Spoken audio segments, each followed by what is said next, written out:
Bismillahirrahmanirrahim. This is Dr. Waqas Ahmad Khan from Pathology Department. Today we will talk about the disorders of parathyroid. So let's start our lecture.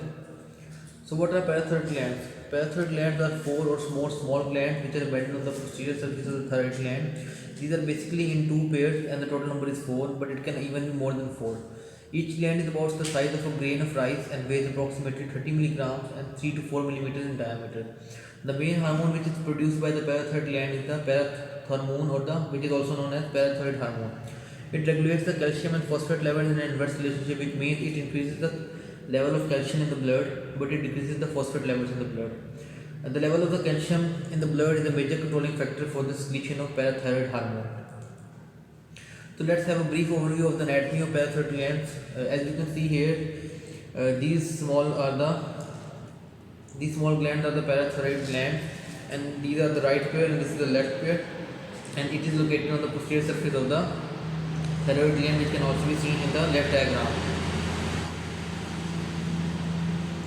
So what is the function of parathyroid gland? The parathyroid gland, as described before, releases the parathormone or the parathyroid hormone, which is a protein hormone, and regulates the level of calcium and phosphorus metabolism. So the increased secretion of the parathormone will result in increased calcium absorption from the kidney, intestine and bones. Therefore it increases the blood calcium level. Some of the actions of this hormone are also increased by the presence of vitamin D. And for the level of phosphorus, they are decreased by decreasing the reabsorption from the kidney. So it will increase the level of calcium in the blood, but it will decrease the level of phosphorus in the blood.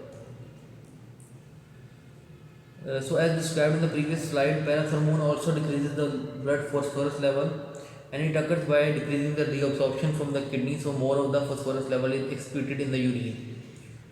The excess of the parathyroid hormone obviously can result in elevated levels of serum calcium, which is a life-threatening situation, and it has different effects throughout the body.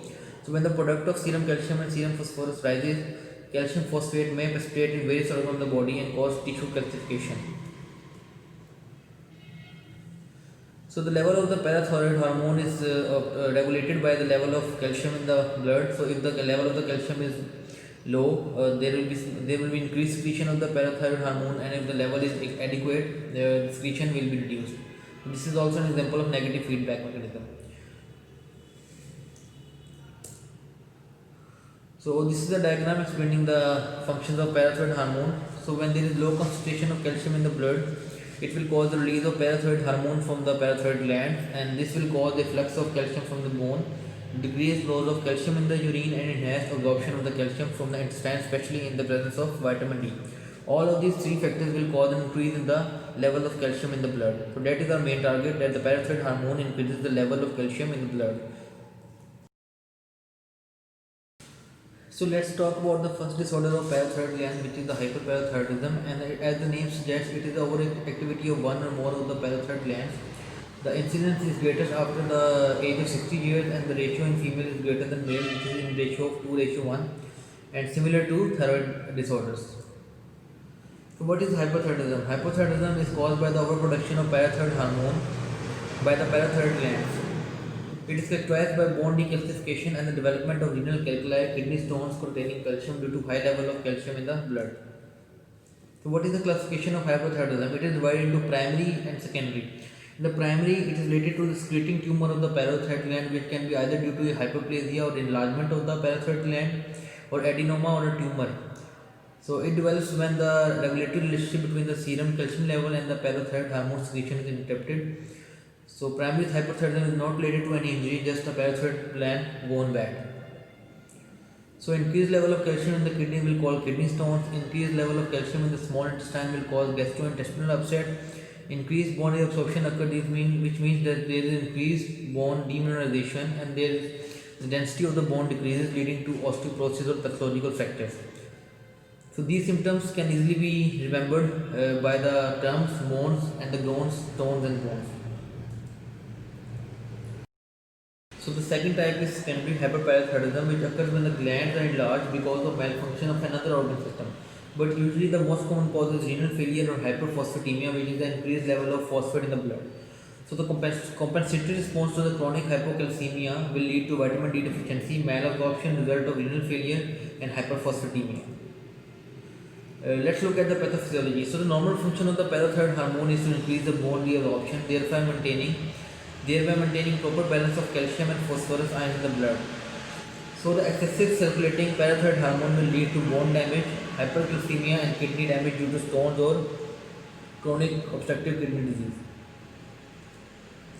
So what are the clinical manifestations of the symptoms patient faces in hyperthyroidism? The skeletal disease, patient will complain of backache, joint pain, bone pain, pathological fracture of spine, ribs and long bones.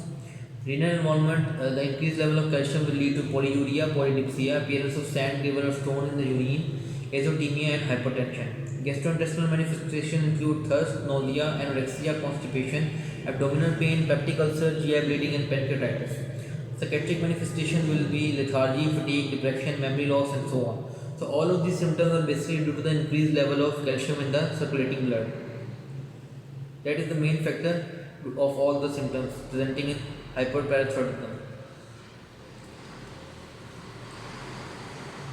The other clinical manifestations will be decreased neuromuscular irritability, decreased deep tendon reflexes such as knee jerk or the ankle jerk, muscle weakness and atrophy.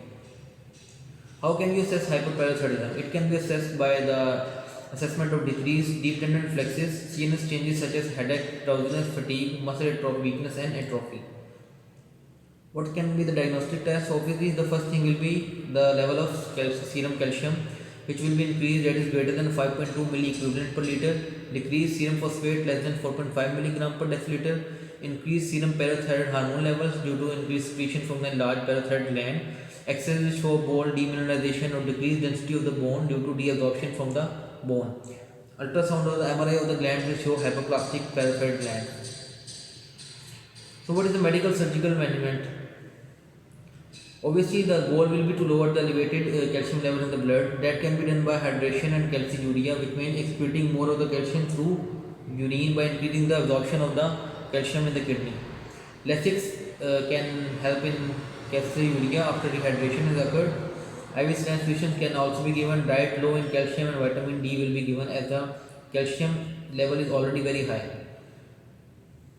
Oral or IV phosphates can also be given, which are given in the examples below. So what is the medical management? Our goal is to lower the severely elevated calcium level as described before. So the long-term management will be with drugs which increase the bone resorption of the calcium.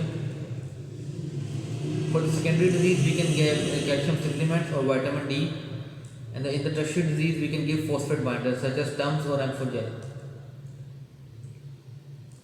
So surgical management will include parathyroidectomy, which is the removal of the parathyroid glands or the parathyroid tumors such as adenoma. So let's talk about the second disorder of the parathyroid gland, which is the hypoparathyroidism. So what is hypoparathyroidism? It occurs due to the deficiency of parathyroid hormone, which is due to hyposecretion of parathyroid gland. So the serum calcium will be abnormally low and the serum phosphate levels are abnormally high, and the tetany may develop, which occurs due to decreased level of calcium in the blood. So the incidence is similar. Women are more prone than men, and incidence is normally related to the thyroid surgery. So what are the causes? As described in the previous slide, most of the causes are iatrogenic. For example, treatment-induced removal of a viable parathyroid tissue that can occur in surgery. For example, accidental removal during thyroidectomy, infarction of the parathyroid gland because of an inadequate blood supply to the glands during surgery. It can also occur during trauma or idiopathic autoimmune disorders. So how can you assess a patient with hypoparathyroidism? In the physical assessment of acute hypoparathyroidism, we will have positive Chvostek sign, which is a spasm of facial muscle after a tap over the facial nerve signifying facial nerve hyperirritability, which can be seen in the picture described above, and the Tozier sign, which is a spasm of wrist and hand after compression of the upper arm as by BP cuff. Patient will have hyperactive deep tendon reflexes, paresthesia, which is the numbness and tingling of fingers. This also occurs due to decreased level of calcium in the blood. How will you assess a patient in chronic hypoparathyroidism? Patient will present with lethargy, weakness, fatigue, brittle nails, dry skin, personality changes, cataracts in eye, and permanent brain damage if it occurs in a child. So what are the diagnostics as? Serum calcium will show less than 4.8 milliequivalent per liter of calcium, increased serum phosphate level greater than 1.75, low parathyroid hormone levels, and decreased urine calcium. Ophthalmic exam of the eye will show calcification of the lens, and radiograph will show increased bone density of the skull. So, what is the medical management? Active form of vitamin D to maintain calcium. IV calcium can also be given. Supplemental calcium like oral and dietary. Address seizures and residual spasm which can be managed by calcium gluconate and creostomy set, and parathyroid hormone replacement. So, talking briefly about the nursing management of hypoparathyroidism, you should have knowledge about the dietary management. So, a diet rich in high calcium and low phosphate should be given. The patient should avoid milk and cheese because they are high in phosphorus, and calcium rich foods such as beans, almonds, 7 dark green leafy vegetables such as spinach should be given. And you have to assess high risk for the ND, for which you will have to assess Chvostek and Troyer sign. Assess the patient for any twitching, numbness, or tingling, seizures, safety precautions for seizures, and you should maintain a patent airway and keep the tracheostomy set at bedside in case the patient is having seizures or difficulty in breathing. And you should also keep ampule of IV calcium at the bedside, which is required in the emergency management. This is all about the disorders of parathyroid gland. Thank you and have a nice day.